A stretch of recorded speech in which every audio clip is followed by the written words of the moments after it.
안녕하세요. 남편을 쫓아낸 30대 여성입니다. 남편은 제가 염치도 모르는 피도 눈물도 없는 여자라면서 저를 욕하는데 전 제가 정상인 것 같거든요. 그래서 제 이야기를 한번 해보려고요. 저는 서울에서 차로 3시간 넘게 걸리는 지방에서 나고 자랐고 저희 부모님은 농사로 생계를 이어가시는 분들이었습니다. 제가 일기론 어머님 나이가 40 가까이 될 때까지 아이가 생기지 않다가 기적적으로 저를 가지셨다대요. 문제는 저를 출산하신 이후로 어머니께서 건강이 안 좋아졌기에 원래도 넉넉지 못했던 집안 사정이 더 안 좋아졌다고요.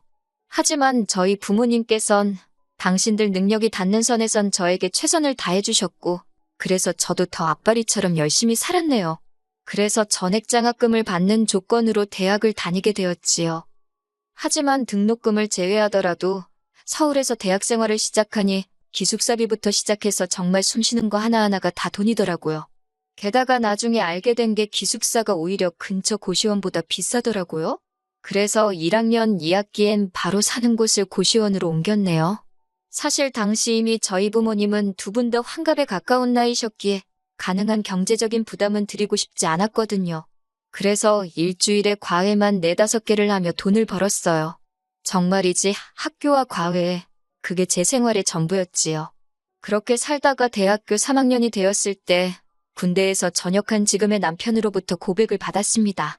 연애는 생각해본 적도 없었고 관심도 없었기에 단칼에 거절을 했지만 남편은 몇 번이고 저에게 들이대길 반복하대요. 10번 찍어 안 넘어가는 나무 없다더니 저도 그런 나무였던 모양입니다. 결국 끈질긴 남편에게 제가 마음의 문을 열었고 연인 사이가 되었거든요. 하지만 남편하고 어디 분위기 좋은데 식사를 하러 간다거나 같이 여행을 간다거나 그런 일은 없었어요. 말이 나와서 말이지만 이혼하게 된 마당에 지난 기억을 포장하고 싶진 않네요. 어떻게 들릴지 모르겠지만 제가 형편이 좋질 않았으니 남들 하는 평범한 연애엔 욕심도 없었어요. 어쩌다 정말 영화 한 편 보고 밥 한 끼 그것도 10,000원 안팎의 메뉴로 먹고 솔직히 갓 전역한 대학생 남자가 돈이 있으면 얼마나 있었겠어요? 그래도 마음은 진심이려니 믿었기에 결단코 서운하거나 섭섭하다 생각해 본 적은 없습니다. 그리고 분명히 말해두지만 당연히 남편에게 돈을 빌려다 쓴다거나 구두나 가방처럼 삐까뻔쩍한 선물을 받은 적도 없어요. 그런 걸 원하거나 기대한 적도 없고요. 이후로 남편과 저는 같은 해에 졸업을 했고 저는 그때부터 더 치열하게 살아야만 했습니다. 남편은 바로 중소기업에 취직을 했지만 저는 은행에 입사하는 것이 목표였기 때문에 다른 회사들은 쳐다보지도 않았네요. 하지만 제가 첫 해에는 취업에 실패해서 이후로는 어쩔 수 없이 과외와 취업 준비를 병행해야만 했습니다. 이때도 남편에게 따로 경제적으로 도움을 받은 건 없어요. 남편은 그래도 하는 말이 데이트할 때는 자기가 다 비용을 부담했다 하는데 맹세컨대 끼니에 20,000원이 넘는 곳에 가본 적이 없었고 데이트라고 해봤자 제 공부 때문에 한 달에 한두 번 본 게 전부입니다. 그리고 저도 사람인데 남편에게 왜 미안한 마음이 없었겠어요. 혹시라도 좋은 사람이 생기면 언제든 떠나도 좋다고 했습니다. 가는 사람 붙잡고 오는 사람 다 받아줄 만큼 녹록한 인생이 아니었으니까요. 아무튼 1년간의 사투 끝에 결국 저는 제가 원하던 은행에 취업하게 되었습니다. 비로소 제 인생도 조금의 안정을 되찾는구나 싶었지요. 은행에 들어가고자 한 건 가놓고 말해서 제가 뭐 직업적 사명 그런 게 있던 건 아닙니다. 단순히 타직종에 비해 연봉이 높았고 처우도 좋았기 때문이에요. 저는 월급의 70%를 저축할 만큼 예전처럼 알뜰하게 살았는데 남편은 이를 꽤나 서운해했어요. 하지만 지난 3년간 남편이 한결같이 제 옆에 있어준 건 사실이었고 얼마를 어떻게 썼건 간에 그 당시엔 남편도 그게 최선이었을 거라 생각하니 그 서운한 마음을 제가 받아줘야겠다 싶더군요. 그래서 제가 먹을 거 덜 먹고 살 거 덜 사가며 이따금씩 좋은 선물도 해주고 멋진 곳에서 식사도 사주고 그랬습니다. 반면 중소기업에 들어간 남편의 주머니 사정은 대학생 때에 비하면 나아지긴 했지만 저에 비하면 넉넉하진 않았지요. 그렇다 보니 남편이 준비하는 데이트는 솔직히 예전과 별반 달라진 게 없었어요. 저도 사람이고 사회생활을 하다 보니 그런 것들을 비교하지 않을래도 비교하게 되고 안 보려 해도 보게 되더라고요. 그래도 행여나 남편이 자존심 상해할까 싶어서 그런 부분에 있어서는 아무런 티도 내지 않았습니다. 저도 돈이 없었던 시절이 있었으니 얼마든지 이해하고 품어줄 수 있었어요. 그렇게 또 몇 년을 연애를 하다가 작년 초 마침내 부부의 연을 맺게 되었습니다. 친정 부모님은 어느덧 칠순을 넘은 나이셨고 제가 생활비를 70만 원씩 보내드리고 있었네요. 그리고 저는 직장 생활을 하며 모은 돈으로 경매를 했는데 운 좋게 작은 상가를 낙찰받아 꽤나 쏠쏠한 부수입을 얻고 있었고요. 그런데 문제는 상견례 자리에서 이런 이야기들이 제 의사와는 상관없이 전부 다 오갔다는 거예요. 남사스럽긴 하지만 연로하신 저희 부모님께선 어느 상황이건 누굴 만나건 그렇게 제 자랑을 하세요. 이후로 상대방 입에서 딸을 너무 잘 키웠다는 소리가 나오길 기다리시지요. 그 소리를 듣는 게 저희 부모님에겐 기쁨이고 낙이라는 건 진작에 알고 있었습니다. 그래도 설마 상견례 자리에서도 그러실까 싶었는데 그 버릇을 어쩌지 못하시더라고요. 그리고 저희 친정 부모님의 의도대로 어머님 아버님께서 어쩌면 딸을 이렇게 똑부러지게 키우셨냐며 제 칭찬을 해주시대요. 하지만 남편과 결혼식을 올리고 난 이후로 어머님께선 걸핏하면 제가 예상하지 못한 이야기를 하셨습니다. 처음에 들었던 황당한 말은 친정에 보내는 생활비 부분이었어요. 남편을 통해 말씀하시길 며느리도 자식이란 말이 있듯이 저에게는 시부모도 부모가 아니냐며 이제 어머님 아버님께도 친정에 보내는 것과 똑같은 액수를 보내달라셨다고요. 어이가 없어서 왜 이런 이야기를 나에게 전하냐고 남편에게 물었습니다. 당신 선에서 깔끔하게 정리했어야 하는 거 아니냐니까 한다는 말이 혹시나 했다나요. 황당했던 저는 남편더러 결혼 전에 양가 부모님께 하는 건 각자 알아서 하기로 이야기가 잘 된 줄 알았는데 아니었냐고 따졌어요. 그랬더니 남편이 계속해서 한다는 말이 예외도 있을 수 있는 거 아니냐입니다. 뻔뻔한 남편의 태도에 예외 같은 건 없다고 어머님 아버님께 생활비를 그토록 드리고 싶으면 당신 월급으로 해드리라고 덧붙였네요. 그런데 그 말을 들은 남편이 갑자기 저더러 자기 월급이 적다고 지금 무시하는 거냐며 버럭하대요. 당황한 제가 그게 무슨 소리냐니까 자기 월급으론 시댁에 용돈 드릴 상황이 못 되는 것 뻔히 알지 않냐면서 큰 소리를 내는 거예요. 그래서 그러면 못 드리는 거지. 왜 나한테 짜증이냐고 저도 지지 않고 받아쳤네요. 사실 남편이 중소기업에 들어간다 했을 때 제가 말렸어요. 아직 젊은 나이인데 뭐가 급해서 그러느냐고 같이 취업 준비하자고 제가 도와주겠다고 얼마나 오래 설득을 했는지 모릅니다. 하지만 남편은 이제 공부라면 지긋지긋하다면서 책은 쳐다도 보기 싫다더군요. 그러더니 그냥 아무데나 가버린 거예요. 이후로도 제가 이직 생각은 없냐? 한번 관심 좀 가져봐라. 저 정말 노력했습니다. 그런데 사람이 욕심이 안 난다는데 옆에서 제가 뭘 어떻게 해주겠어요. 이후로 제가 아무래도 은행에 있으니까 남편 돈 관리에도 도움을 주고 싶었어요. 그래서 좋은 상품이 나오면 알려주고 아무튼 제 딴에는 할 수 있는 배려는 다 했는데 그럴 때마다 걱정 말라고 자기가 알아서 잘하고 있다던 사람이 바로 제 남편이에요. 그런데 막상 결혼하자 이야기 나오고 집 알아보기 시작하니까 겨우 5천만 원 모았더라고요. 저는 남편의 2배가 넘게 있었고요. 게다가 연봉도 남편의 2배였으니 솔직히 이런 것만 보면 아마 모르는 사람은 그런데 뭐하러 결혼했냐. 네 팔자 네가 꼰 거다 할 겁니다. 그런데 제가 정말 돈이 없던 시절엔 그나마 떡볶이라도 돈가스라도 사줘가며 절 응원해준 사람이 남편이었잖아요. 그러니 당장 가진 게 얼마 없다고 헤어지자 할 순 없었네요. 결국 제가 모은 돈에 제가 대출을 받아서 집을 마련했고 남편은 자기가 모은 돈으로 저희가 같이 타고 다닐 거라며 차를 뽑대요. 집은 당연히 제 명의로 했는데 남편이 너무 서운하다 해서 차는 당신 명의로 하라 했습니다. 그랬더니 또 불공평하다고 어쩌고 저쩌고 그 일로 한번 크게 싸우면서 돈 관리는 각자 하자고 이야기가 된 거였어요. 명절이나 양가 경조사에 들어가는 돈도 알아서 하자고 말이 나왔고요. 그런 일이 있었는데도 불구하고 남편이 아무렇지도 않게 시부모님께서 생활비를 받고 싶어 하신다는 이야기를 저에게 전했으니 제가 얼마나 짜증이 났겠어요. 2번 다시는 나한테 생활비의 시옷자도 꺼내지 말라고 아주 못을 박았습니다. 하지만 어머님 아버님의 요구는 거기서 그치지 않았습니다. 월말만 되면 상가 월세 들어오는 때 아니냐며 그렇게 외식을 하러 가자고 저를 조르셨어요. 기분 좋게 외식할 수도 있지요. 그런데 문제는 돼지갈비나 뭐 그 정도가 아니라 꼭 투프라누라던가 호텔 스시라던가 값 나가는 음식만 드시려고 하는 거예요. 정작 제 친정 부모님은 멀리 사시니 식사 한번 같이 하기도 어려운 상황이었는데요.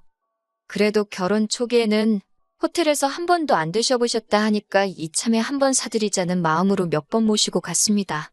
그랬더니 한 번은 하시는 말씀이 이런 밥에는 몇십만 원씩 쓰면서 생활비는 왜 못 준다는 거냐고 물으시더라고요. 남편도 그 자리에 있었는데 저를 보더니 씩 웃기만 할 뿐이었지요. 순간 화가 난 제가 그래서 이런 식사도 오늘로 마지막이라고 말씀드릴 참이었다 했습니다. 호텔에서 양식, 중식, 한식일식 다 드셔보셨으니 이제 충분하지 않냐면서요. 그리고 이후로 외식 이야기를 꺼내실 때면 저는 업무를 핑계로 빠졌고 남편만 보냈습니다. 그럼 웃긴 게 드시는 게 탕수육에 짜장면이라던가 닭 한 마리라던가 10만 원이 안 넘는 메뉴들 뿐이었지요. 하지만 제가 이혼을 결심하게 된 사건에 비하면 여기까지는 애교 수준에 불과합니다. 작년 여름이었어요. 제가 세를 준 상가 세입자가 사정이 생겨서 폐업을 한다고 하더라고요. 마음이 좋지 않았지요. 저도 돈 벌자고 세를 준 입장이긴 했지만 세입자도 돈 잘 벌고 그래서 저도 월세 받는 게 좋지 세입자야 죽던 말던 월세만 받으면 된다. 제가 그런 사람은 아니거든요. 그래서 그냥 마지막 달 월세는 안 주셔도 된다고 했어요. 그런데 며칠 뒤 어머님이 저더러 이야기 좀 하자며 제가 일하는 은행 앞으로 찾아오셨더군요. 남편도 같이요. 그렇게 어색하게 셋이 카페에 갔는데 어머님이 먼저 남편한테 상가 이야긴 들었다며 저더러 마음씨가 참 착하다고 어색한 칭찬을 하셨습니다. 참고로 저희 어머님이랑 저는 앞에 언급한 사건들과 그 외에도 밝히지 못한 여러 가지 일련의 크고 작은 일들로 사이가 많이 틀어진 상황이었어요. 남편은 중재는커녕 어머님과 제 사이를 왔다 갔다 하며 서로의 화만 더 키우는 인간이었고요. 아무튼 그런 어색한 말씀에 저도 일단은 뭐 감사하다 했지요. 그랬더니 어머님이 그래서 말인데라며 말문을 여셨습니다. 저도 속으론 그럼 그렇지 무슨 소리를 하시려고 저렇게 시동을 거시나 생각하고 있었고요. 어머님께선 단도직입적으로 말씀하시겠다며 그 상가를 저희 신우한테 줬으면 좋겠다셨습니다. 신우는 참고로 저와는 동갑내기였지만 직장은 안 다니고 어머님 아버님께 용돈을 받아 생활하고 있었어요. 제가 세를 내주라는 거냐고 되물으니 남한테도 안 받는 세를 신우한테 받을 생각이냐면서 일단 가게를 내주랍니다. 한마디로 공짜로 내주라는 거였어요. 거기서 뭐 카페를 하던 뭐를 하던 그건 제가 신경 쓰지 않아도 된다면서요. 당연히 안 된다고 했지요. 세입자가 망해서 나가긴 하는 상황이었지만 그래도 상가가 있는 건물이나 동네 자체가 역세권이었기에 공짜로 놀릴 만한 곳이 아니었거든요. 월세도 월급만큼은 아니어도 꽤나 짭짤한 수입이었는데 그걸 제가 왜 신우 때문에 포기를 하나요? 저는 안 된다고 했습니다. 그랬더니 어머님께서 그러면 그렇지라며 너가 공짜로 줄 리가 없는 건 알았지만 혹시나 해서 물었답니다. 그러더니 그럼 뭐 한 달에 한 30만 원 주면 되냐대요. 제가 그래서 그러면 보증금을 한 5억쯤 달라 했습니다. 열받아서 저도 아무 숫자나 부른 거예요. 그랬더니 어머님이 돈독이 올라도 아주 시뻘겋게 올랐냐며 거길 누가 5억에 들어가냐고 짜증을 내시는 겁니다. 그래서 신우하고는 계약 안 하니까 제발 이런 억지 좀 쓰지 마시라 했어요. 말만 따라 신우가 월세라도 밀리면 그걸 제가 달라고 어떻게 이야기를 하냐. 제가 엄연히 상가 주인인데 울며 빌며 월세 받을 일 있냐고 싫다 했습니다. 그랬더니 남편이 한다는 말이 저더러 너무하대요. 제가 가진 거 하나 없던 그 힘든 시절에 자기가 저한테 얼마나 잘했냐면서 그때를 생각하면 제가 자기나 자기 가족들한테 이렇게 못한답니다. 저도 너무 화가 나서 네가 나한테 해주면 뭘 얼마나 해줬냐고 소리를 질렀습니다. 안 사귄다고 안 사귄다고 하는 사람 죽자 사자 따라다닌 거 당신 아니냐고 내가 당신더러 나 따라다니라고 칼 들고 협박이라도 했냐고요. 그리고 대신에 내가 취업하고 나선 당신한테 잘해준 거 기억 안 나냐고 쏘아붙였지요. 결혼할 때 산 차도 거의 혼자 끌고 다니지 않냐. 당신 도대체 나랑 결혼하면서 해온 게 뭐가 있냐? 저도 한번 말문이 터지니까 거르고 말고 할 새도 없이 그냥 떠오르는 대로 맺혀있던 대로 다 퍼부숴버렸네요. 어머님께도 저희 친정부모님 형편이 안 돼서 못 따로 못 해주신다 하니까 어머님 아버님도 아무것도 안 해주신다 하지 않으셨냐. 그래도 제가 그거 가지고 서운하다고 하길 했냐 따지기를 했냐고 쏘아붙였습니다. 그래놓고 이제 와서 신우 상가를 뭐라고요. 어머님 같으면 그렇게 하시겠냐고 미친 듯이 소리를 질렀어요. 그러자 남편이 벙찐 표정으로 저를 쳐다보더니 유세고생색이고 어지간히 불이랍니다. 솔직히 며느리랍시고 저더러 한 게 뭐가 있냐고 그래요. 다른 집 며느리들은 시어머니 마사지도 등록해주고 명품백도 갖다 바치고 그런다는데 저는 돈만 잘 벌면 뭐하냐고요. 저는 제 주머니 불리기에 바빠서 시댁 식구들은 안중에도 없는 나쁜 엑스랍니다. 그 소리를 들으니 진짜 남편이 남편으로 안 보이고 정신 나간 엑스로 보이대요. 그래서 남편더러 너 말 잘했다고. 그래 나는 돈 벌어서 내 주머니 불리기에 바쁜 돈에 환장한 엑스다. 그러니까 갈라서자 했습니다. 내가 힘들게 번 돈으로 산집에서 너 편하게 밥 처먹고 자빠져 자는 꼴 더는 못 봐주겠으니까 당장 꺼지라고 했어요. 온 동네 주인 없는 개들을 다 불러와서 거두는 일이 있어도 너는 내 집에 못 있는다고 나가라 했지요. 당장 오늘 내로 짐 정리 안 하면 경찰 부를 거라고도 했고요.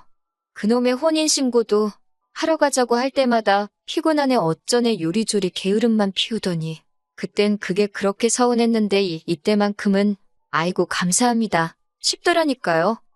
제 입에서 이혼 소리가 나오기 시작하자 남편도 그래 해. 이혼이 뭐가 무섭냐며 악을 쓰는데 정작 이 모든 문제의 사단인 어머님께서 저를 어르고 달래기 시작하셨습니다.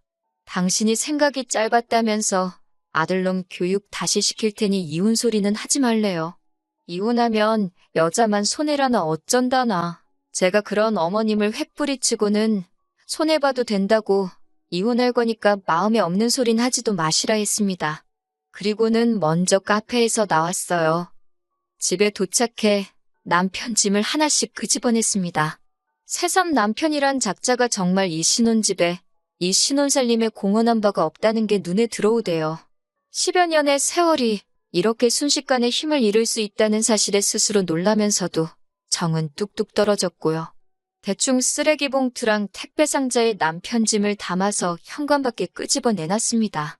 그리고 1시간쯤 지나자 어머님과 남편이 같이 왔더군요. 제가 비밀번호를 바꿨더니 현관을 발로 차고 벨을 누르고 결국 경찰을 불렀고 그제서야 저희 집 현관에서 떠났습니다.